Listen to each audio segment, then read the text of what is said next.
Foi Pedro, pegou, cuspiu na cruz. Agora uma coisa, vou te contar outra história verídica.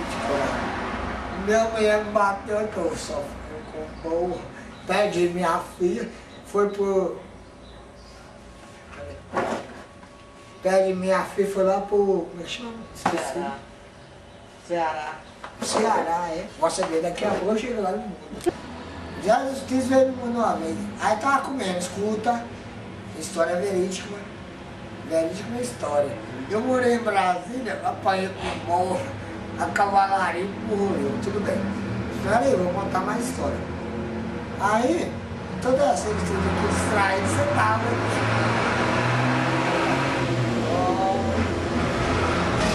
Você sabia que arrepende depois que sair daqui para cá, tudo não vai valer mais nada.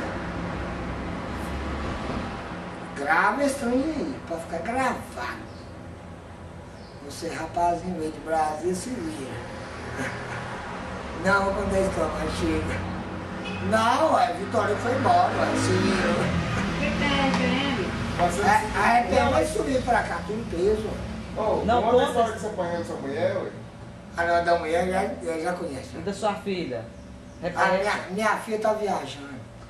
Tá lá pra Ceará. Só sei de uma coisa, eu vou lá no Google. Você vai botar na internet, bota lá, cara, eu e o Google me acha. Às vezes vai me ver na internet, que as menininhas de hoje em dia só sabem assim de internet. Não, com meus casos. Só fala uma palavra, toma mais, pronto, acabou.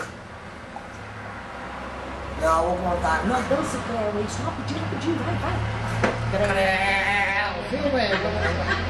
Vai até, não, mais, vai descendo, vai descendo. É só 7 vezes, ó. Não, vai descendo. Não. Pra frente, vira pra frente, não passa cara. Não, dança de frente. Você é filho dessa menina aqui? Dança de frente, o Creu. Pra frente, olhando pra mar. Você é louco? Anda, ó, vai chover de mulher de sua horta. Será? Vai, dança o Creu pra você ver na Peraí, frente. vou dançar esse Creu.